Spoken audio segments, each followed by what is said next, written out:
What's going on, guys? Welcome back to another episode of Stereotherapy. I'm your host, Lisa, and this is episode 99. We are almost at 100. We are there. And on this episode, I was joined by Jess and Lewis of Hiccup. I was so excited when I got the email from Hiccup about wanting to come on our show. Immediately checked them out and was like, yes, I need this band on my show. It is a different type of band. It is a super cool type of band. And I think it's really refreshing when I get those that I get to dive into a different type of music that I enjoy. So I'm so excited. And it was also cool to dive into so much about Jess and Lewis and the creation of Hiccup, their songwriting, how music has aided their mental health. What is it like being based in London? Because that's so cool. Like so often we get artists from the US, which is really cool. But when I get to dive into an artist from a different place and a faraway place, it's so cool to get to connect and see how we can connect through music. I could have talked to Jess and Lewis for so much longer than I did, but I really hope you enjoy this conversation as much as I did. All links below to check out Jess and Lewis and Hiccup. Go follow. I think it's really, really cool what they have, and I think a lot of you can relate to their music. All right, let's get into it. Here's my conversation with Jess and Lewis of Hiccup.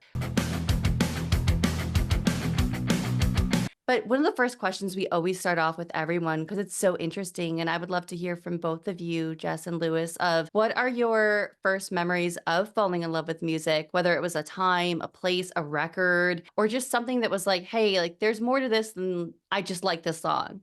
Me first. Feel free to go first. I think I have grown up in a musical house. You know, my mum and dad don't play instruments per se, but they were really heavy into Northern Soul and Motown, and you know, my dad DJ'd vinyls and stuff like that. And then I've got an older sister, and she started learning guitar, and I've basically my entire life I just copy my sister and just do what she does. So when she picked up a guitar, I was like, I want a guitar. And I think that's kind of how I got into music. It's kind of there wasn't an option. We're a musical family, this is how it's gonna be. But I think I was a bit of a late bloomer into finding my own musical taste, because I had so many people around me that were like, this is what we listen to. I actually think that it was probably more when I met Lewis, at uni. And that would have been 2015. And I think I had an idea of what I liked. And I remember saying oh yeah, what was it? I really like rock music. And he was like, Jess, this is pop punk. And I was like, oh. I was like, oh, okay, cool. And I think, you know, we went to a music school, we went to music uni. So I think just meeting all of those people and all the different musical tastes and stuff really helped me find my own kind of music and the kind of stuff that I like. But I think probably an artist that sticks out to me as someone that I've kind of found, not on my own because my sister liked them too, but found and really liked and was I get this, was Lily Allen. Mm-hmm. I think she was a really big one for me, Lily Allen, Kate Nash, because they sounded like me. They, you know, they're from London and they talked about that and they used slang and stuff. And I think that was probably a bit of a moment, finding those artists and stuff. What about you? Yeah, no. Oh, I love that. Yeah, no, Lily Allen just I could go into whole that. And I love how I think she's married to oh gosh. Stranger Things. Yes. And David. I'm like, David, yeah. yes. I'm like, how wild. Just that. I remember when I found that, I was like, oh my gosh, what a power couple, because you have Stranger Things and Lily Allen, who's just a force. So that's so cool. I can relate a little bit to that, because going to art school, originally music business management, and that didn't obviously work out for me. Here I am. But being around similar people that I could kind of navigate instead of what was pushed to me on the radio, and nothing against radio. Radio is great, but to find people that I'm like, okay, again, these are the people that have led me on my path I am too, today. So that's so cool. But Lewis, what about you? I'll probably lean into a story that I've told Jess a few times, where I think it must have been a Father's Day gift, and honestly I didn't put much thought into it. I went and got a CD from a local Asda, and I was like, oh, I've heard some things about this band, I'll put it on. And I put in Nevermind by Nirvana, and we just listened to it straight away, opened it, put it straight in the car, drove off somewhere. I was just like, this music hits harder than anything I've heard. This is kind of mad. I've never heard anything like this. This is wicked. And just off of that, it kind of put me through the kind of generic of like music evolution, where I just went through like the punk phase, the grunge phase, metal phase, and then started to like deviate into like more poppy stuff and more EDM stuff. And kind of a boring answer, but I really like a lot of different things now, and it's just hard to be interested in just one genre now when everything is so good. Yeah. Oh, I love that you brought up Nevermind, because for me, I'm like, I always say, I'm like, if I was asked that question, it always is for me Nirvana and Nevermind, because I remember I'm like, I was young, and when Kurt Cobain passed away and we lost him sadly, like I remember on MTV seeing the candlelight vigils of everybody and just like, how can they care about this musician so much? They don't know him. Like, how do they care this much? And from that, I remember going, and my parents were big into Nirvana, all of that grunge, post grunge, all of that. And finding Nevermind is what, and like it changed everything for me, because back then it was like around me like Backstreet Boys and Sync, all that. And while it was good, it just didn't hit. And something about Nirvana was like, there's something so just real and raw here. And had I not heard that, I'm like, I don't know where I would have been. Like that led me on this crazy path of alternative music and all these different genres and appreciating music that's not perfect, because Nirvana was never perfect, but they were just so good. That's And what yeah, yeah, oh, for sure. oh, they're so good. And that's why I appreciate too when I hear that, where I'm like, I don't want perfection. Like perfection is sometimes good for some people, but I want to hear like I just had a band on, Crossing I's and Dotting T's, and they're like, they have a lot of different songs of like Jawbreaker influence, Mineral, I think this band Jawbox, like all that post grunge Bush. But I'm like, part of the reason I love their band was that too, like that non-perfection. It was like, that's Yeah, what I want in music. Like I don't want a perfect everything. So can definitely yeah, relate about Nirvana and Nevermind. yeah. Yeah, when you grow up, you get all the shiny chic music on the radio, and then it's like there's a whole different world. Yeah. Yeah. One And thing though, that all of that like shiny chic stuff on the radio, like Mm. it kind of does have its like place in your like journey. Because I definitely was such a typical teenage girl. Like I was listening to Justin Bieber and One Direction and all of these bands and whatever was on the radio, and I loved it. Like at the yeah. time, I was like, this is the best thing ever. And now when those kind of songs come on, I'm like, oh, like this means something to me. And it doesn't matter that it's like a mainstream kind of thing that was like popular at the time, because I feel like if I hadn't listened to that, what would I then have not have progressed onto? Yeah, yeah. Because what like if you think about those kind of bands, then the other bands or music that I like, you kind of can track it all the way back, I think. Anyway, sorry, Oh. that wasn't the question. Oh, but no, I love that you said that, because a lot of people do want to give a bad rap to like what they call like bubblegum pop. What, but Yeah. bands like One Direction, Justin Bieber, and then even seeing what Justin Bieber, what he progressed from like Baby to like what he does now, like it's wild what he's accomplishing. And then like those, that music does mean something, where some people may brush it off. It means something to people and their musical path. So I love that you said that. And also, like you guys, I want to talk about your music scene a little bit, because you guys are based in London, right? Yeah. That's right. So yeah, I've not had, you are my first London-based band ever. So it's like, oh my gosh, but episode 90, whatever this is gonna be, that's wild. But like that's so cool. So I would love to hear, what about your music scene is so special to you guys? Um, I'd probably the music scene that I'd say that we fit into is the alt rock, the like kind of subgenre or whatever.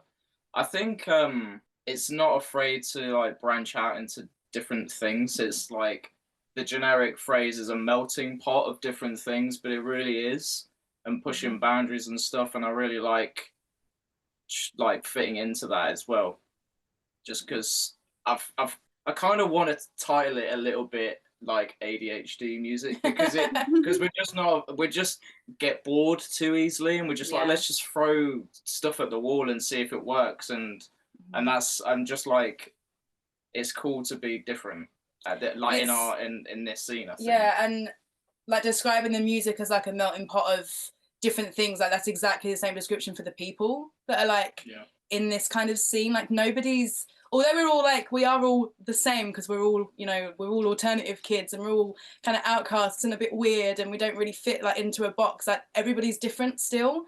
And I mean, when we go to gigs and stuff, or when we do gigs or whatever, you always have an interesting conversation with someone, and more often than not, it's going to be about music. And every time we go out, we leave with someone telling us about a new band to listen to, and I think it's like a very like sharing community as well. And yeah, I don't know, I just feel like the people are pretty cool, and like you know, and it's cool because they're not generically cool, if that makes sense. But yeah, I think that's kind of what it's like here. And I think with alternative music, you do kind of, the people that listen and the community that you kind of become a part of, like they are real lovers of music. And it's really refreshing, I think, especially for, you know, like you work like a day job, and you know, you spend time with these kind of people that don't know about this side of you as much, and then you get to go out and be like, oh yeah, like we're all the same. And you know, I think it's a really fun scene, I think. Yeah, for sure. To be a part of. Yeah. Oh, I love that, because no, that's how I feel all the time, even having this podcast, right? Like anyone around me, I'm like, I love my fiance, I love his friends, and I love like my day job and that, but nobody understands. So even when I'm like, oh, I'm talking to this band or that band or whatever, and it's like to have people around you in your music scene or whatever it is that understand that and that part of you, and it's like, yeah, like not that I can't be that way around them, but they just don't get it. It's just not for them. Yeah. So it's so refreshing when you do have that. And I love to hear that the scene is inviting, because some scenes, some people are those gatekeepers, right? Like in certain scenes around here for sure, where they're like, well, you're the newbie, or you don't. Even me moving to New Jersey from Illinois, the Illinois was like Midwest, and now New Jersey was like, it was great. And where I'm at, there's a great local music scene and history and everything. But it was really intimidating because of that at first. I thought, but honestly, the New Jersey scene hasn't been a lot of gatekeepers as I thought. And they've been very inviting, much like you're describing, which I'm so happy and thankful. But some people do get on here and say that their scene can be a little gatekeepy. So I love to hear that that scene is so special to you guys. And it's good. It's a good scene. I love to hear that. It is cool. I think it's funny what you're saying about you know, like having people that aren't as into music as you are. And I always say that when you meet someone new and you say like, oh, what kind of music do you listen to? And their response is, oh, I don't really listen to music. I'm like, we're not going to be friends. Oh, this isn't going to work out. I am dying right now by that, because I just told this, I don't know, somebody commented on something, and I just said the similar thing was back when I was dating, and there was always my question to people, oh, what do you like? Because music, like we have to get along. And there was one guy, I'm like, I'm not even going to mention, like, years ago, there's no way he listens to this, but there was one time, and I said, well, what's your favorite band? I would love to know, what is your favorite band? We're talking music. I don't really have one. And I'm like, well, this isn't sadly going to work out for me, because if you don't even you have to have a favorite. Everybody has a favorite. And it just was like, I could tell, like musically, I'm like, there's nothing there. So it's great when you have that you can share that with someone, because probably a great guy, but I was like, musically, I can't. Like music is everything to me. I can't have that. So could definitely relate to that for sure. And what your favorite band is? Oh, my favorite. Oh gosh, it ranges. But right now, if I had to ask my favorite band, I'd have to go with Circa Survive, like Anthony Green. I love Anthony Green. I love everything he touches. As Ellis Dunes, he's in now with that super group and My Chem. But I would have to say for sure, still, even though they're no longer together right now, them, or gosh, I could pick so many. Thursday, Jeff Rickley. I love them so. Oh, I mean, you name it, like probably a different day. But I mean, I guess while we're talking about that, who would be your favorite bands right now? Oh, right now? Yeah.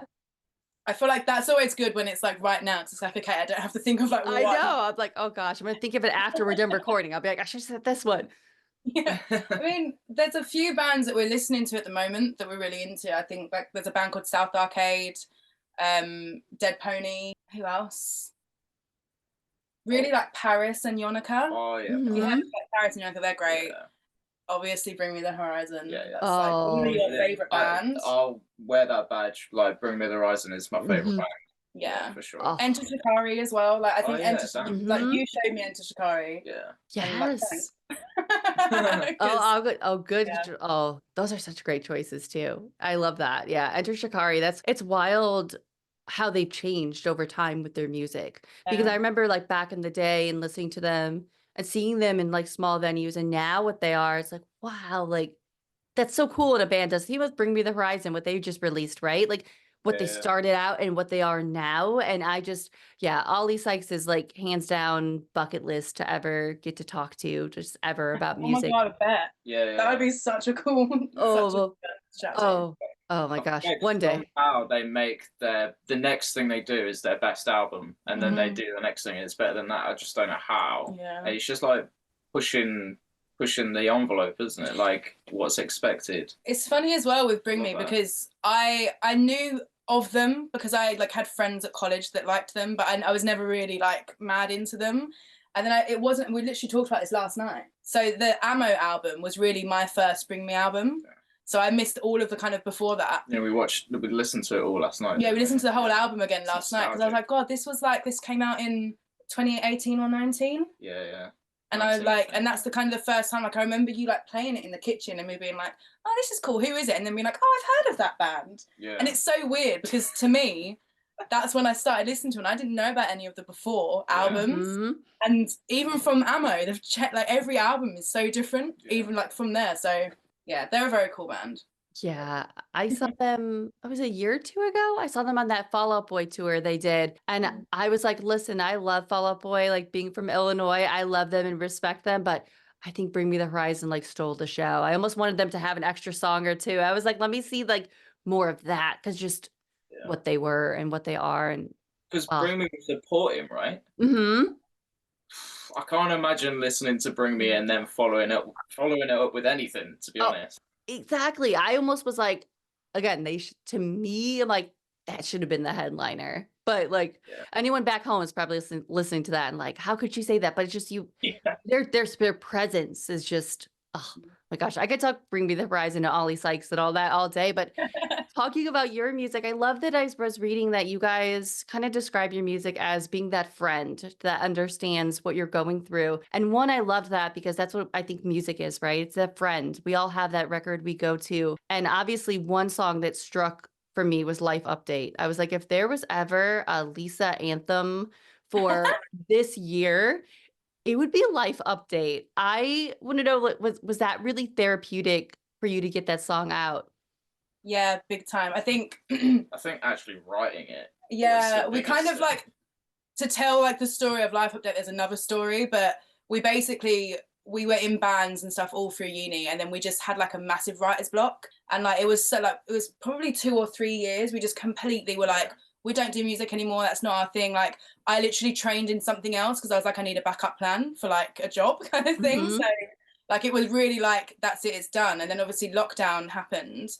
And I think you'd kind of we'd listen to a song by a band that's now called Hard Life, but they were called Easy Life. And the song Beeswax, it came out and we listened to it. And it was really cool. We loved it. And we kind of didn't talk afterwards. Like Lewis kind of just disappeared like upstairs. And then I heard the guitar and I was like, it's got the guitar out. Like, what the hell? We don't do that anymore. And I was sat at the bottom of the stairs writing the lyrics to Life Update. And I was completely just sat venting about everything that I felt over lockdown. And then I went upstairs and I was like, look, no pressure, but I've got a whole song of lyrics here. And then we made it. And that song is like really, really important because it's the song that like pulled us out of not even wanting to do music anymore. So yeah, very therapeutic. Like really to add like detail, like I started playing guitar when I was 15. I'm now 29, believe it or not. But during the writer's block era, I probably went an entire year without touching Logic or playing my guitar. It really felt like something that I'd given up. It's really weird to think back to that, but I don't know. Somehow a spark came with that song Beeswax, and I was just twiddling around on the guitar, and kind of like moments away from just deleting the project out of like frustration.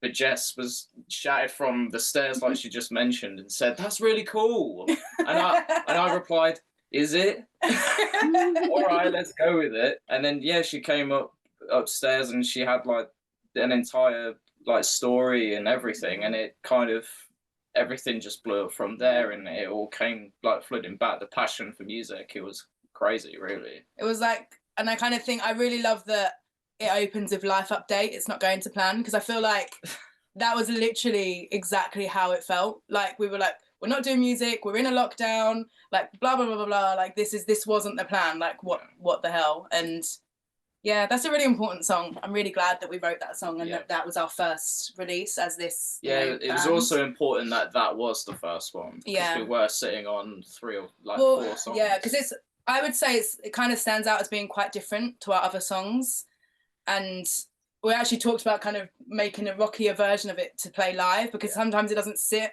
as well in a live set with all our other kind of music. But we had to release it, like it had to be the first song, and it had to be that song. Yeah. Ironically, Life Update needs updating. Yeah.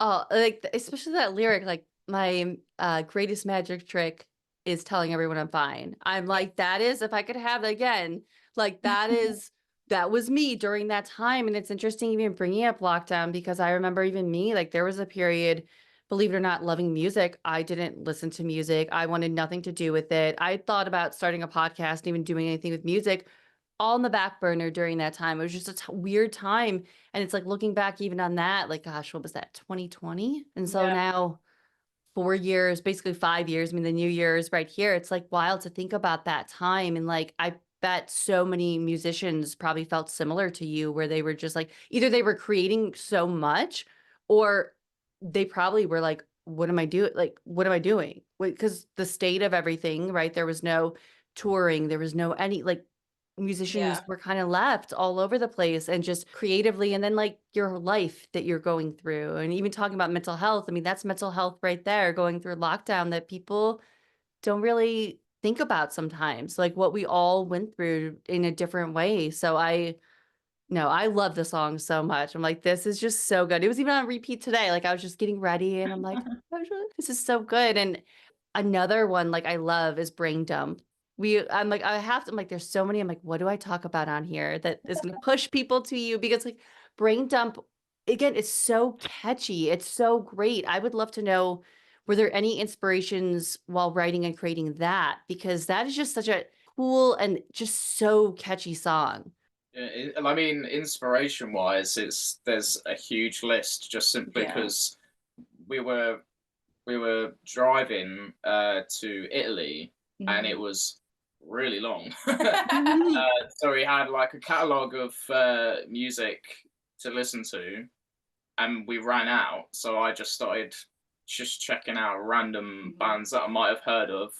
One sticking out was 100 Gex, hyperpop, like the kind of the first venture into hyperpop for our ears, kind of thing.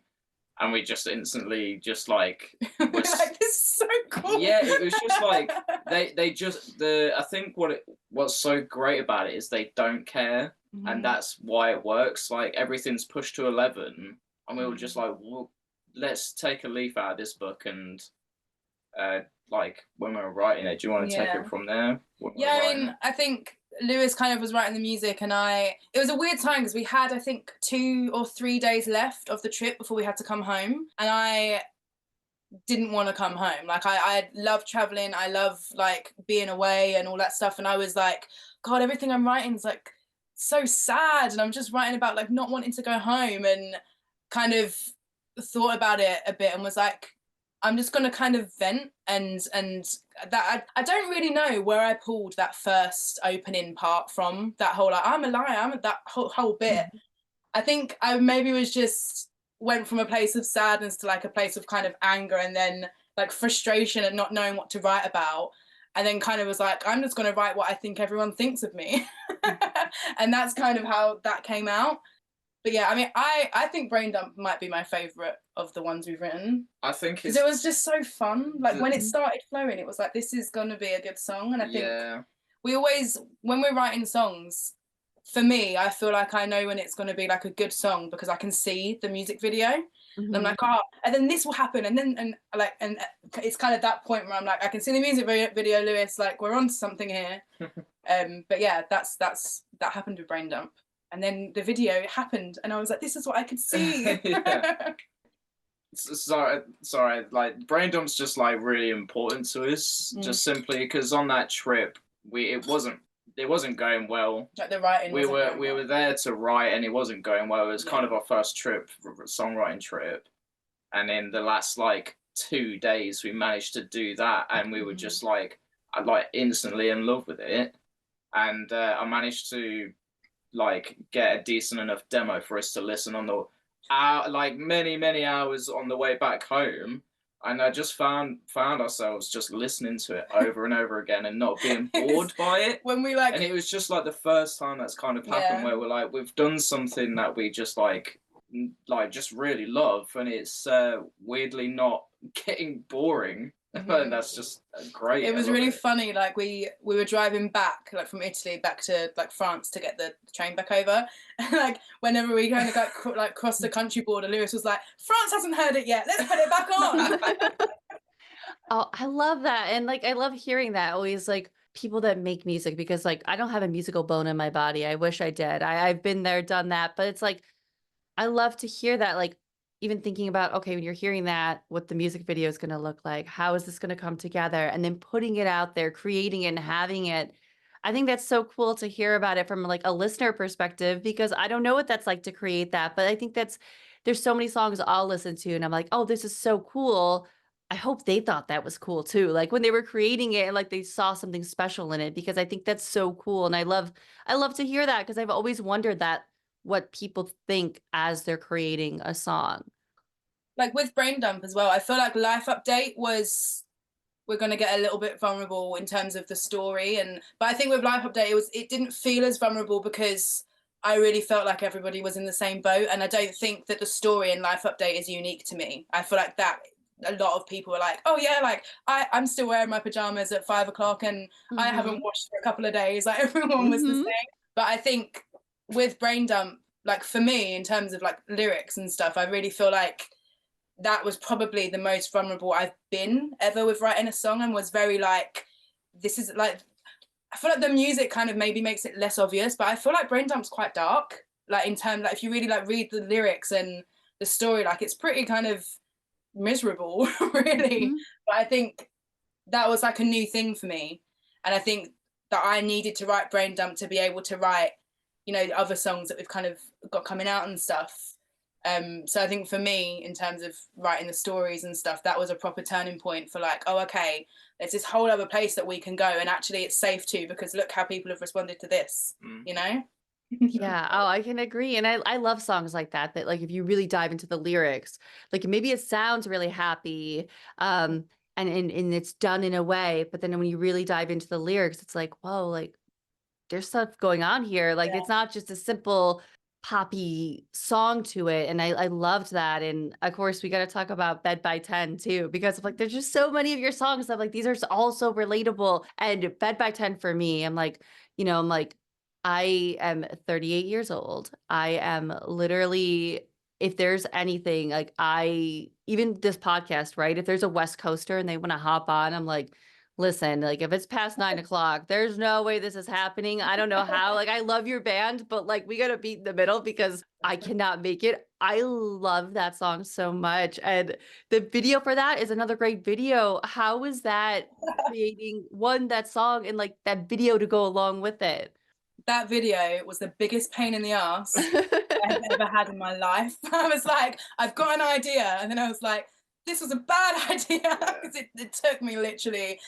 That music video was supposed to come out on the day the song came out, and we ended up being like, I was like, we're gonna have to release it as like it's been out for a month, because I did it all myself and it took so long to do. But it was very fun. Like once it was done and I wasn't crying about it anymore, it was very fun. Yeah, so to kind of watch back. Super creative. Like it took Jess so long to getting around to doing it and pushing through, because she was just kind of like, doubting herself, pretty much doubting how it would end up and everything. And in the end, I was kind of the one broadcasting it and chopping it up and putting it on Instagram or whatever. And I was seeing all the like good reactions, and people are like, "This is so creative. I haven't seen stuff like this before." And I'm like, Jess, you need to be reading these comments and stuff. Yeah, I definitely had like imposter syndrome with that idea, but yeah, I think I wanted to come up with something that was a bit more, I don't know, like somebody looking into my life, like it's literally my phone, and you can see things. And I did have fun with it with like certain points, like the scene with like the diary. Like there's loads of things in there that are like the name of our photographer, and like just little things here and there that for me I'm like, maybe no one will notice, but I think that's fun. And stuff like that. And yeah, I think the video was it was a pain in the ass, but it was fun to kind of see. And yeah, the comments and stuff, and the reception like to it, I think I just wasn't expecting it, so it was really cool to kind of see people think that it looked good. Yeah, like, so how do you guys, I guess too, how do you get over that doubt? Because I suffer from that too. There's even putting out this podcast before I did, I'm always like, oh, I don't know. Because for me, listening to other podcasts, and I'm like, oh, I wish this sounded more professional, but I have to understand I'm not in a studio. Like, I'm not there, this and that. How do you get over that doubt when you're trying to create, or that imposter syndrome? Because that's such a challenge, I think, for so many people creating music. I mean, I don't think I could do it on my own. I think that being like we don't really write songs separately. Like we kind of always are in the same room. Like it might be that Lewis is over there on the laptop, like working on something, and I'm doing something over here. But like I'll hear it, and I'll maybe write a few lyrics down in my phone for when he's like ready to be like, oh, what do you think of this? But I couldn't be a solo artist at all. I couldn't not have someone next to me going like, yeah, that's cool, do it again. I don't know if you feel the same, but no, like we really need each other as much as. Wait, what is it? How am I supposed to say that phrase? Need each other as much as much as you need me. I've never been. It's been a bane of my life. I've never been able to write an entire song by myself. Yeah, it's been something floating around in the back of my head for ages. I've wanted to write like a whole song by myself, and it's never happened. But Jess is like, it's just so easy with Jess. Like she really propels everything forward.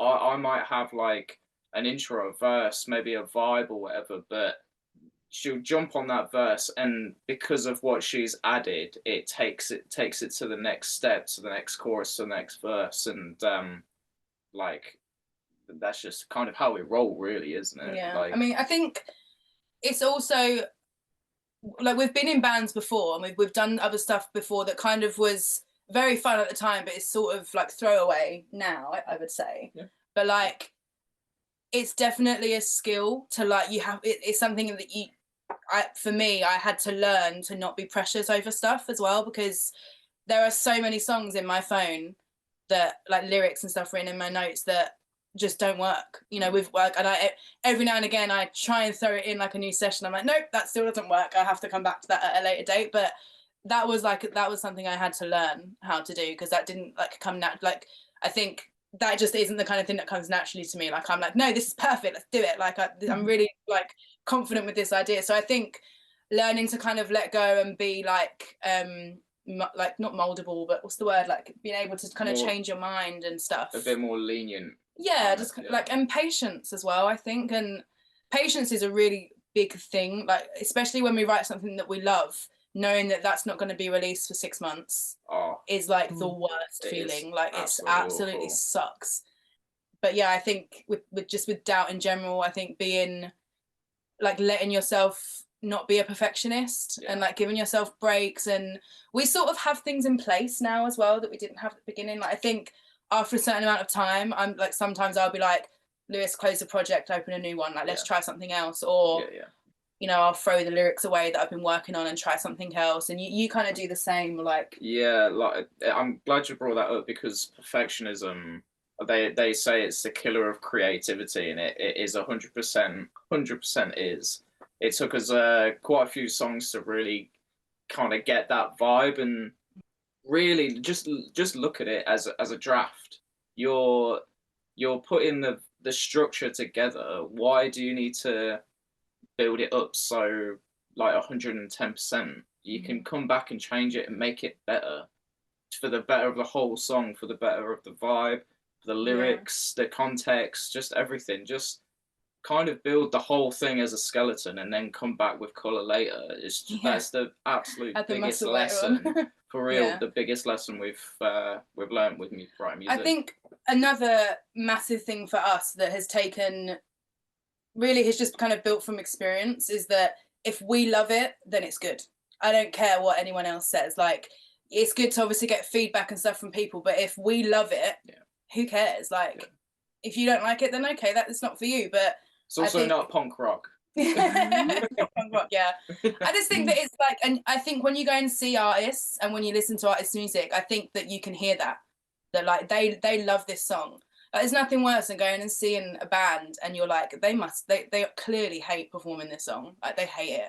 Like, I just never want anyone to come to one of our shows and be like, God, they must be really sick of Life Update. They must hate playing this. Like, I just, do you know what I mean? I think that's the thing. If we love it, then it's coming out. You know, that's kind of a rule. I think. Oh, I can relate to that so much. Like, whether artists too. But yeah, like, I think about all those artists that do like those 20-year tours or even 10-year tours. And or like, I know the festival we had here, where was it? Las Vegas. It was When We Were Young. And it was that festival. And you had all these bands wanting to play these iconic records of their past. But I always wondered that, and it was especially like the All American Rejects. They popped up and they said, "Well, we're not going to play that record because they're not into it anymore." And I think if they were forced to play that record, how would they be, right? Because they probably don't want to play it because, I mean, that was probably written when they were like teenagers, and they're now, I don't know how old they are, but they're probably like late 30s, 40s. So like, I get that, and I love when I see a band play a new song they love, and you can just tell that passion's there. And I love what you guys said in regards to perfectionism, because again, that's what I've tried to had to learn myself is, do I like this? Do I like what I'm putting out? Because if I like this episode and I like this conversation, I really don't care what happens with it. I want people to listen to it. I want to push the artist, or I want people to be involved. But at the end of the day, like, do I love it? Yes. Okay, that's a win. I can get over that. But like, stepping away from it too, if I'm ever like trying to edit something and I'm like, oh, this doesn't sound how I want it, and I take those breaks because I'm like, let me come back to it. I don't need to like not. I never want it to be like, I don't like this. I never want it to be that where I'm like, man, I don't like this. This is like a job. Like, this is my fun. This is my hobby, and this is my passion. But like, I never want it to not be fun because I'm worrying about it being perfect. And I've had to along the way. So I'm like, I'm definitely going to clip that part for sure. There's so much of this. I'm like, I need to clip this, but Instagram gives me 1 minute and 30 seconds only. What is going on? And obviously our podcast is music and mental health. So I would love to know whether it's your music, and we've touched on a little bit, but how has music in general been an aid to your mental health, where maybe other things you were doing weren't working? And again, maybe it was a different artist or even your own music. How has music helped your mental health? I think definitely writing music has, I think, changed my perspective on my own mental health, because I think, and you can hear it in Life Update, I've definitely been, I'm fine, don't worry about me, like, I'm good, I'll figure it out. And I think writing these songs, and we've got a song called Smile that you wouldn't have heard, but the chorus is, I put on a smile like I'm putting on a dress. And that's probably Brain Dump 2.0. Like, this is like the next version of Brain Dump. And I think I go a bit deeper than I do in Brain Dump. And I feel like writing music like this has kind of allowed me to be like, oh, it's okay to talk about this. And it's really cool when we play this and someone's like, oh my God, I love Smile. And I'm like, oh, yay. Like, kind of, I think, so yeah, writing music like this has definitely made me look at myself differently and be more open and honest with people and stuff. But in terms of other music, I definitely have like albums for certain times, like in life when things were difficult and stuff. And there's definitely, and I'm going to forget the name of it. It's a Lily Allen album.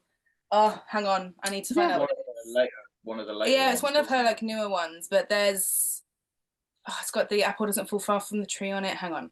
I'm gonna. You think you answer the question? No. It won't take you long. Keep your train of thought. I'm trying to find it. Trying to think of it too. Like, what is this album called? I know this record. Yeah, got pink hair on it, I think. Yeah, No Shame in 2018. Like, that was like, that's just a big album, and when it can come on kind of on shuffle, and I'm like, oh, why am I crying? I'm like, oh, it's because that album's come on. And I think like that's just magic. Like the fact that that can happen, you can hear a song and it can make you cry, or it can make you laugh, or make you feel a certain thing. Like there's just nothing that can convince me that that isn't magic. Because it's crazy that when I hear that album, I know I'm empathetic towards you. It's just like it's crazy. Yeah, crazy. But like I love Taylor Swift as well, and I don't care who hears it. Yeah. But like the albums that she released in lockdown, like this Evermore. Oh. She literally released that and was like, turns out we all needed a good cry. And I was like, yes, we did. And that album, thanks. Like, I just think that there's albums like that that are kind of dotted throughout like the history of me, that I hear it and I'm like, oh, like Black Eyed Peas, like that literally that came on when we were driving to Cornwall. And I was like, I know all the words to this whole album. And you were like, what? And I was like, this is like my teenage album. Like, this is the music I was listening to. And I was like, I hate everyone. Everyone hates me. Like, this was the album. And it's like, I don't know. It's just really, it's so cool that happens. Yeah, it is cool. And it's not even intentionally. Like, you're not like, I'm looking for an album to be sad to, or I'm looking for this to be angry about. But they just appear, and at the right time, and then they're part of your musical history. And I think that's really cool. Oh, I love the way you put that. Yeah, because it's so true. There's so many I go back and I think, oh, this was me in my teen angst years where I was like, I want to be punk. I want to be pop punk. Like, this is what I want to do. And then and again, that Taylor Swift record, I loved. Those are my favorite work she's ever done. The Folklore, Evermore. I think that is, to me, and I love everything. I know she's easily hated by some people, but I'm like, listen, she's able to, on each record, have a different sound and have something different, especially, what's that one record? There's like Tie-Dye on it, Lovers on it. Is it called Lover? No. The album's called Lover. That what, like, even that, I think about that style, right? Like, was she like, okay, we're gonna be happy again. This is a summer record. This is the theme of this. And it's like, I think artists like her, as much as she gets hate, it's like, you have to appreciate what she's putting out and what she's doing. And then the eras to her, like performing all of those flawlessly. That's crazy. I went with my sister. I've got my older sister, Jo. And it was really weird because there was kind of like a moment at that show where we were like, gosh, like we've been listening to Taylor Swift since we were like 10 and 12. Yeah. Like we've grown up listening, and I don't have any other artist that I have consecutively listened to my like whole life. And it's really weird. And we were both stood there and we were like, oh, this is like really nostalgic and really like this really means something like to us. And like we were, you know, I don't know, I just think that it's cool to have artists like that, whether it's someone that everybody loves to hate or loves to love or whatever. But like, I don't know, I like her. I like her a lot. Oh, yeah. And anyone that, even people that say they don't like her, I know secretly they listen to her. There's no way they don't in the car or whatever, and they don't, even if you don't. Okay, babe. You maybe like one song. You have to like, there's one song of Taylor Swift you have to say, okay, I like this, or you're bobbing your head too. You really like the Reputation album. Yeah. Yeah. Like back in the uni days with Jess, she sent me a few recommendations, and I have to admit, like, I was like, oh, this is not what I expected. It's actually good. Yeah. Yeah, no, that was the record for me, Reputation, because at first I was that person who was like, this isn't really for me. But that Reputation was where I kind of shifted my head a little bit, was like, okay, I can appreciate this a little bit. I get it now. I'm here. And then I've stuck with it ever since that record. So can definitely relate to that. But Lewis, for you, how has music been an aid to your mental health? I'd say probably, I think when it comes to my mental health and how I kind of deal with it, like, I guess I would probably say I bottle it up, and that just ends up being something that I need to kind of let out, like, you know, in the gym or something like that. Like, and the frustration comes with the, you know, the good old screamy heavy music, and that's where like Bring Me the Horizon kind of come in, and like Spirit Box as well. Yeah. I'm trying to think of some other heavy bands, but just I don't know, it's weirdly, it's like Pendulum. Yeah, but I wouldn't say that's like heavy. Sorry. I mean, they'll get me jigging, you know. But but just I don't know. It's something about someone shouting angrily to some heavy music is just really therapeutic. Yeah, how weird is that we listen to something that others probably would say is a bit over the top. I had to be very eased into screamy music. Like, Oh, that's like a whole other conversation, but yeah.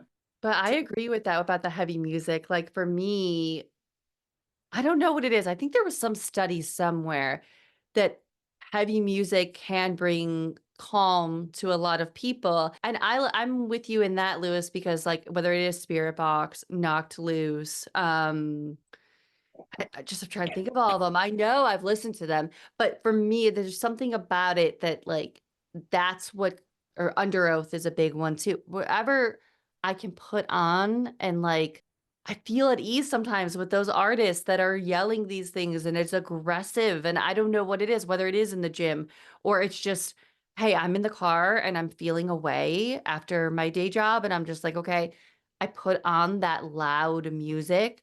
It just I've always gravitated towards that. Much as I love like the pop punk or even pop music or all kinds of music, something about the heavy music just I don't know, it calms me. And I know that's weird to say too, right? Because like how can that calm you? But I don't know. Yeah, it's funny because the general public that don't listen to that kind of music, they'll just never know, Mhm. isn't it? I guess that makes it kind of special in a Yeah. way that like other people don't have that outlet with the really aggressive music. I don't know how they put up with it. Like what's going on? Oh, do you know, like yeah. because with like that really heavy music and stuff, I can completely appreciate it. But like I think the main reason that I've struggled to get into that really heavy screaming stuff is because I'm such a lyric person and I'm like they're just going rah, rah, rah. I'm like what are they Mhm. saying? I need to see the lyrics. And but yeah, it's funny that actually that we're so different in how we kind of deal with like use music to deal with our mental health because I definitely need to have a cry and sing along to like a ballad, whereas you're like I need to like get sweaty and angry and like, listen to screaming. Like it's pretty like we are very similar people, but like that's weird that we're so different when like mental health concerned. Yeah. You know, like how we use music.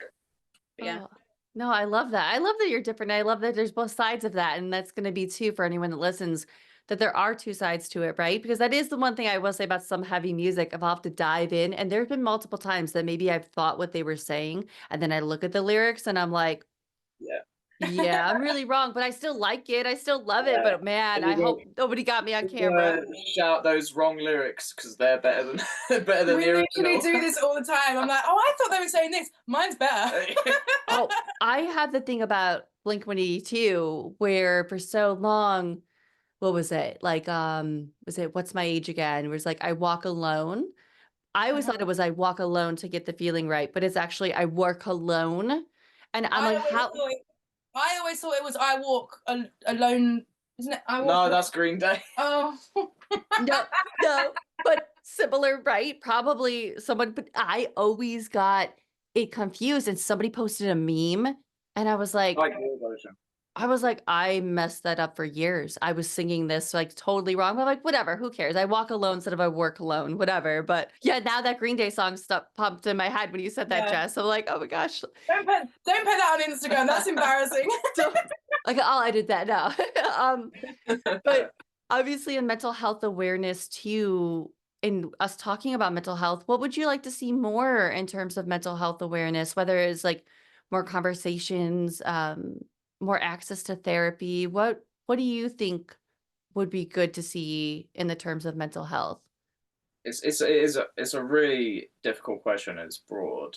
I guess like 'cause I feel like we are gonna get to a point where it's so openly spoken about. It's just maybe 10 years from now or 20 or whatever, however long it is. But I just whatever the solution is to skip those 10 years, can we have it now, please? And I'll press the button. The thing is like mental health is health, right? And that's just not an opinion that enough people share, I don't think. But it is like you wouldn't not go to your doctor checkup, so why would you not go to you check up with that. And I think I actually like I did a bit of research before this because I was like I feel like I'm making a lot of assumptions and I want to do my research and like have an answer for this, because it's obviously really important to me. And my assumption was there's not going to be anything for me that's like easy to access because, you know, basically because of my background, I was like, I'm not going to tick any of the right boxes to get anything, for free or whatever it is. And I was like, that's such an assumption and I should check that. And I was on the train for 40 minutes. So I was going to meet my sister and I was like, okay, I'm gonna sign up to therapy. I've never had therapy.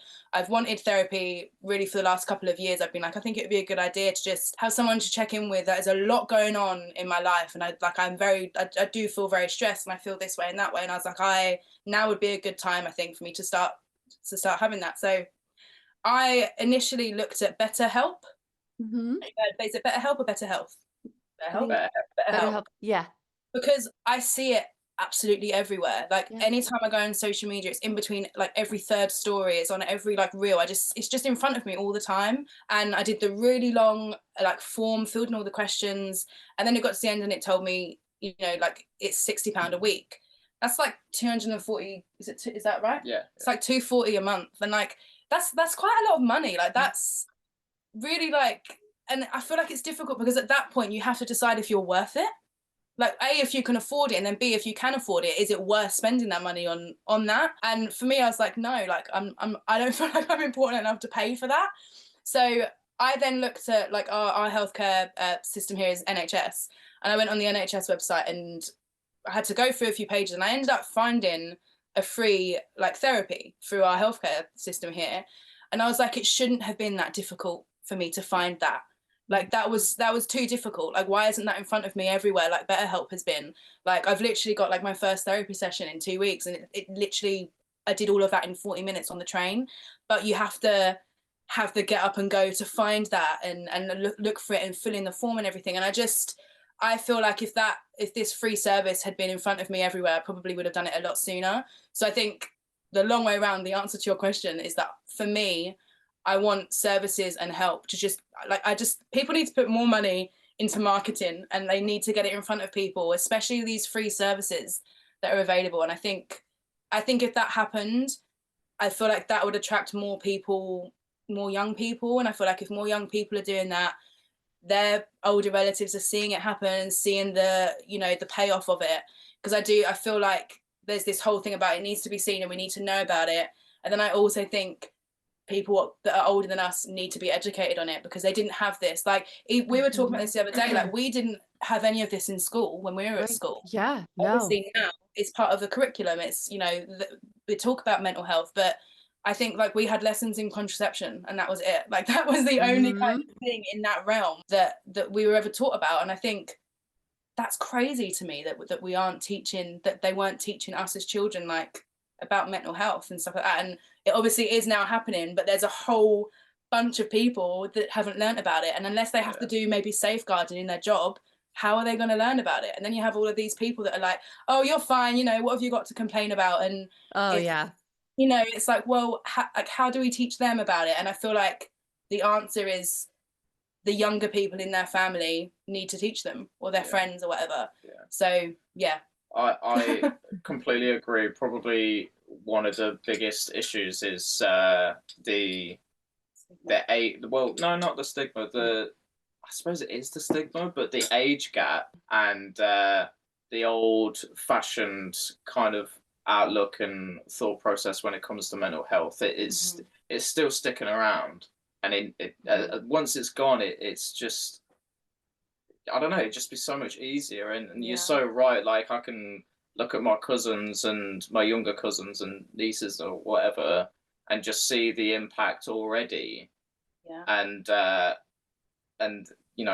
like everyone older than 50, 60 or whatever, they're still in that mindset. And as soon as that's gone, just everything will be just so much easier in terms of talking broadly about it and openly about it.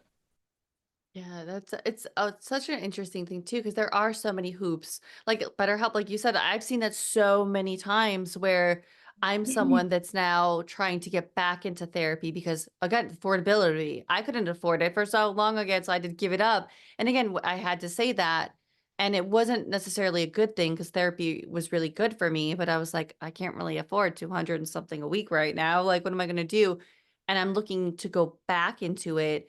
But it is nice to now have options. But still, if you're really going through it, do you really want to jump through all those hoops just to find a therapist? And then what if it doesn't work out and they don't mesh well with you? Then you have to find another one and go through that all over again. And it's difficult. And I do think the older generations, like I love my mom and I don't even know if she's listening, but she's someone that she's been through a lot in her life. I would love for her to go to therapy. I think she could benefit.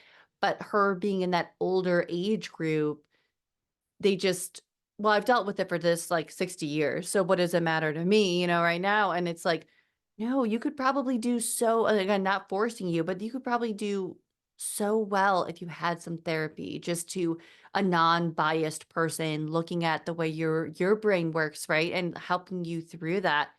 And I hope this younger generation that I see on TikTok all over the mental health space, that they kind of lead that charge, like you were saying, Lewis, like in their families, like to be like, hey, look, they're doing it. They're taking accountability. And I think too many people brush mental health off. Like, again, yeah, you have it good. You have a house, you have a job.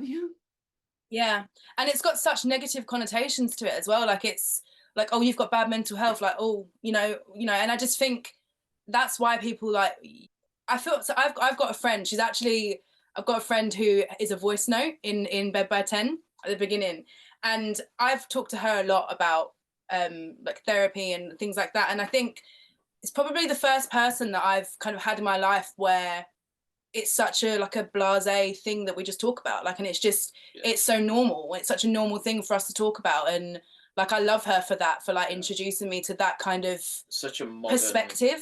Yeah, like just that, having that perspective on it, like, oh, it's normal, like, what do you mean, what do you mean you don't go to therapy, like it's a normal thing to do, like what? And I think it's just the first time that I've really experienced that with anyone, and I think that's probably a really positive, that's had quite a positive influence on me, I think. But I think all of these negative connotations and stuff, that's what I said right at the beginning, like it needs to be mental health is health. It doesn't mean that anything really terrible is going to happen. Like, I'm just checking in with someone once a month. Like, what's wrong with that? It doesn't mean you need to be like really worried about me or anything. It's just, I'm just checking in, I think once we get rid of that, I feel like everything else will be nice and easy. Oh my gosh. Never here first. Yes. Oh, I love that. And I love what you both just said, because I think it's so important to have that. And again, I'm like, all right, there's so many clips from this. And oh my gosh, I've had like such a great time talking to you guys. But and the last question we kind of ask everybody too is, what we've already touched on a little bit, right? Like there's therapy, maybe the gym, but is there anything else you use for your mental health? I guess people call them tools, but like what else do you use to help your mental health stay in check? I actually haven't done it in a while, but I really like scrapbooking. Mm-hmm. I haven't done it in a little while just because there's so much going on, but there was a time where I kind of did that every morning, like every Saturday morning or something. And I think if you're a creative person, leaning into being creative can be very therapeutic. And for me, it might be scrapbooking, or it might be building a house on The Sims. Like, it's just something that's like creative and fun, and like almost, it isn't mindless, but it's almost like a mindless task. Like, oh, I could do this in my sleep. This is something I really enjoy. But yeah, like for me, definitely creative stuff. I don't know if there's anything really. I haven't really got a method or like process kind of thing. My kind of advice, if someone was having a bad day or whatever, would be splash some cold water in your face, put some headphones on, go for a walk, touch some green, and like it seems so daft and so simple, but that's just like one step towards going in the better direction to make you feel better. And like, maybe speak to someone at the end of it. Yeah, I mean, I think doing things that make you feel good, because something that I've kind of experienced a few times that always leaves me feeling worse is when you Google, like, I'm feeling like this, what should I do? And it's almost like they've just said, oh, so and so in the office, we need to write a bit on the website about how to deal with like feeling low. And it's always they always start with find time to, and it's like, well, I don't have any time. And then it's speak to your friends. It's like, I don't have any friends. And it's like, it kind of just ends up like making you feel worse, like this advice. So as a counter to that, my advice would be not to Google it and to just do things that you know make you feel good. It doesn't have to matter what that is. Another thing that I feel like I have to mention this is if you have a pet, pets are great. And we call him our ghost writer, Eddie, because he tends to be in the room with us when we write. But I like moved away from home, and this is like my family dog. And my mum and dad came to visit us, and my mum was like, Jess, do you want me to leave Eddie with you for a little while? And I was like, yeah, please. And it made such a difference. Like literally having like, I think it's having someone that relies on you. Yeah, something to care for. Like if I don't get up and walk that dog today, he's not going to get one, and he's going to be miserable. So I need to do it. And it doesn't have to be a dog. You don't even have to have, a pet. But I just feel like if you have access to one, borrow your neighbour's dog or your friend's dog. Or cat. One of those dog walking apps. Yeah, dog walking apps. Yeah, like I just think there's something about having something that relies on you to like make you get out of bed and get up and do things. And Tamagotchi would work too. Oh yeah. Oh my gosh. I love that you said that, because like, while I don't have a pet yet, I sort of do. So when lockdown happened in COVID, I saw these little squirrel benches where you could put outside and a little bench and feed squirrels. And I was really going through it. I was in a depressive episode. I was just really not. And I started putting the bench out and putting like little peanuts or whatever. And sure enough, now 3-4 years later, I have squirrels that come up, and they come up and like wait for me to put food out on the bench, whether it's like peanuts.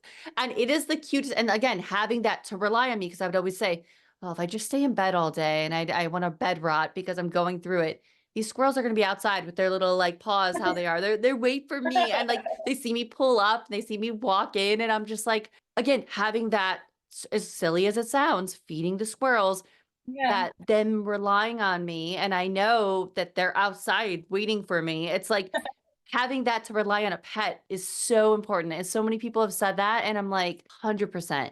That is just anyone to rely, right? Whatever it is, maybe it's a person. It can literally be like, it can be a house plant. Like, right. It doesn't have to be like, a massive commitment. But I just think something like that for me is definitely really helpful.